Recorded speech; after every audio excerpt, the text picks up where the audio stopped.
Yesterday, after the rally for Israel on the National Mall, which united hundreds of thousands of Americans standing with Israel, Senate Democrats voted to block military aid to Israel, siding with their base on the left instead of the people of Israel.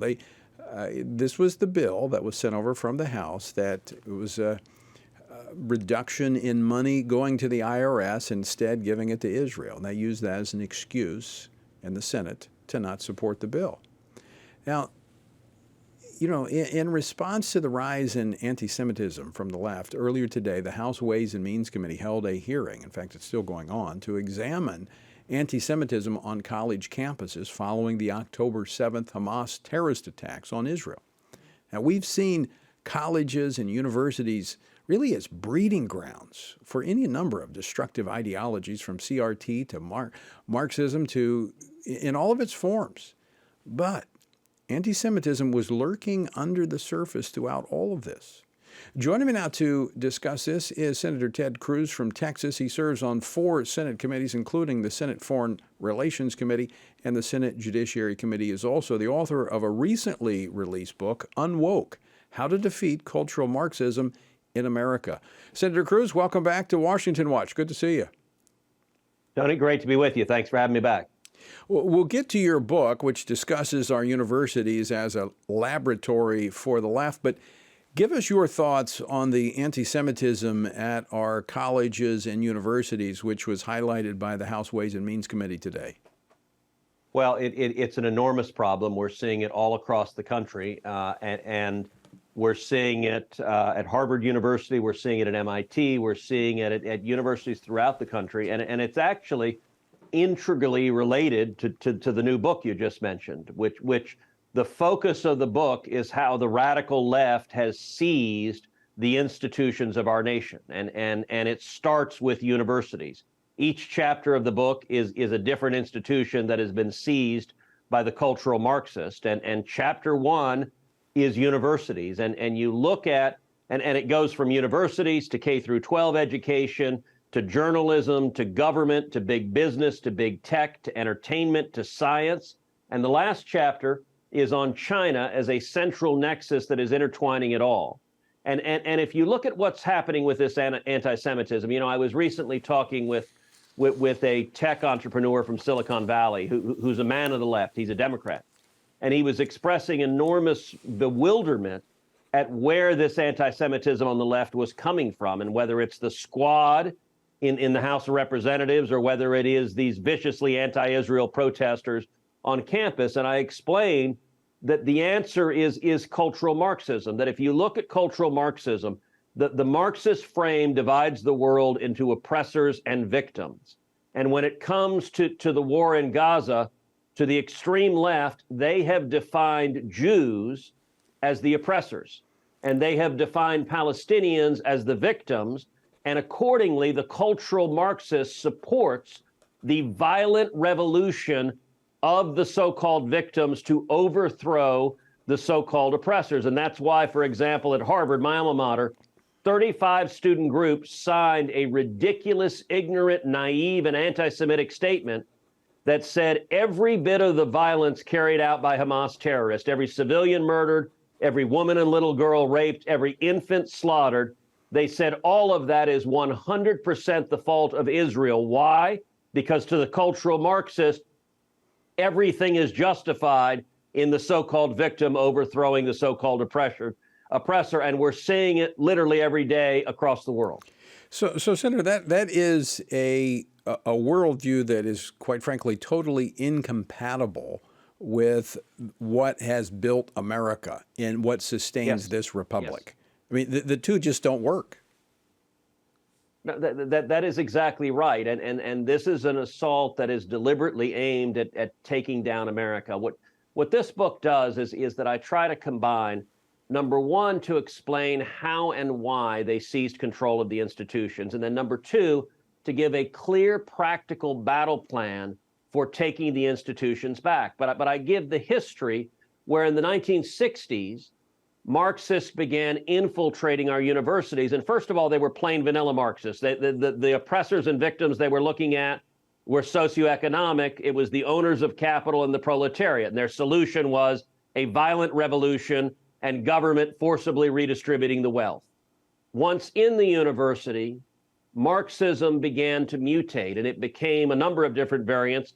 One of the first was critical race theory. That same Marxist prism of oppressor and victim, but instead of socioeconomic, they look at race, and they view America as irredeemably racist. And their solution, again, is the so-called victim races, violently overthrowing and using government power to redistribute from the so-called oppressor races. It then transmogrified along the lines of gender and sexual orientation and gender identity. And each of these it is designed, look, Marxism, the ideas of the radical left are wildly unpopular, which means they thrive on, number one, power and coercion, and number two, indoctrination. It's why the Marxists focus on schools, on universities and K through 12, and journalism and entertainment, because it takes indoctrination to push this assault. And Tony, you're exactly right. It is an assault on America's free enterprise system. It is an assault on our Constitution. It is an assault on our Bill of Rights. It is an assault right at the heart of the cultural Marxist view, is that the founding of America was a moment of evil, that the people who founded America were oppressors that were oppressing the Native Americans, and everything that has flowed since has been evil. And so this is unequivocally an assault on our nation that takes patriots, it takes Christians, it takes people who are not insane to rise up and stand against it, because the objective is to tear down our entire nation. Historically, when we look at what Marxism has done as it has evolved, as you have just described there, it has led to anarchy, because it has torn down the very institutions that uphold civilized society, which leads then to more power in the hands of a few, which ultimately leads to tyranny. That's the path that we're on if we allow them to go unchecked. Inevitably, that's what it does. And Marxism, I think, is the most evil ideology that has ever been invented by man. It has resulted in more murder, more torture, more oppression, more suffering, more poverty than any other ideology in human history. And it is, look, the book starts actually with telling my family story. Tony, you know my father very well. My dad, as you know, was born and grew up in Cuba. And my father, as a teenager, when he was 14, he began fighting alongside Fidel Castro. And my dad was imprisoned in Cuba. He was tortured in Cuba.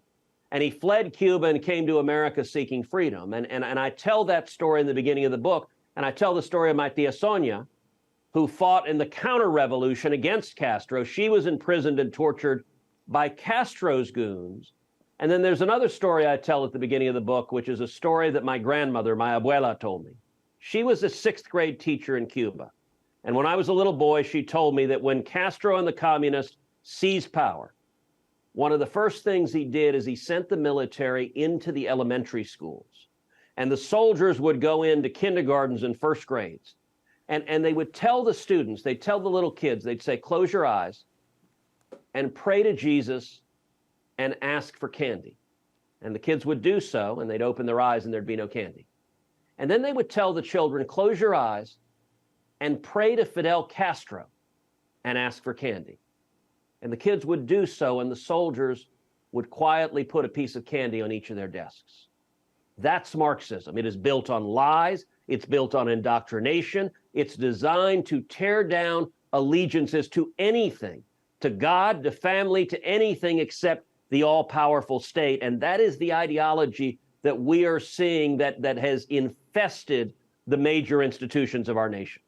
Yeah, I think that's beyond challenge at this point. It's here. It's evident. We're seeing it play out. So I want to get to what do we do, but before we do that, how can people get a copy of your book? Where can they find it?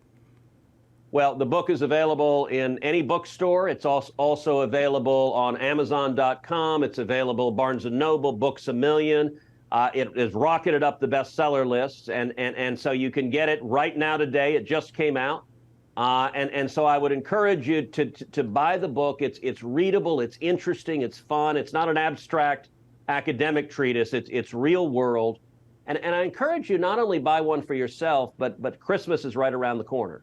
It makes a great Christmas gift. You know, buy a copy for your mom, buy a copy for your best friend, buy a copy for your crazy liberal friend who believes this nonsense, or even better, buy a copy for your kids or your grandkids so they can understand the poison that people are trying to indoctrinate them with. I wrote this book to be a battle plan, to be a useful tool for how we can fight back, how we can save our country. And college students, buy a copy for your professor, and wrap it up. Excellent idea. And put it on their desk. All right, so Ted, what do we do? What is the path forward? Because I think that the hour is late. As you said, Yes. that long march through the institutions that began 6 decades ago is almost complete. Yes. It is, and I lay out basically 3 sets of tools to fight cultural Marxism. Set number 1 is sunlight and transparency. The ideas of the radical left are wildly unpopular. Normal, rational people don't support abolishing the police. They don't support open borders. They don't support surgically mutilating and castrating little children. They don't celebrate the atrocities carried out by Hamas terrorists. The only way the left stays in power is by hiding them, by using force and power, and by indoctrination. So shining sunlight is powerful. And for example, taking back K through 12 institutions, I talk about what happened in Loudoun County, where a teenage girl was sexually assaulted by a boy wearing a skirt in the girls' bathroom. The school board suppressed it, denied it, put their ideology above the children's safety. And that resulted in, it woke people up across Virginia. Moms got ticked off, and Virginia went from, in 2020, voting for Biden by 10 points, being bright blue, to flipping the year later and electing Glenn Youngkin, a Republican, in 2021, because moms were furious and wanted to take their school boards back. And by the way, I'm getting involved in school board races all over Texas, and we're winning victory after victory because sunlight is powerful. That's Right. Tool number 1. Tool number 2 is changing the cost-benefit analysis for the players here to increase the costs of going woke. So for example, with big business, I talk about what happened with Bud Light and what happened with Target, where those woke executives put their political agenda over the customer's interest, tried to jam it down their throats, and the result was staggering. Both companies lost tens of billions of dollars in market cap. We need to increase the cost, the negative side of going woke. And then the third thing that I suggest is conservatives and libertarians with resources who've been successful in business need to invest in the organs of transmission of ideas. For too long, we've ceded ideas to the left. Go buy a TV station, buy a radio station, buy a movie studio, buy a book publishing house, buy a record label. Engage in the battle of ideas. And the model I point to for this is Elon Musk's purchase of Twitter, which I think is the most consequential step for free speech in decades. We cannot stand on the sidelines or be spectators in the stands and say, well, man, this is bad. This is bad. We've got to get on the field. And I think you're absolutely right.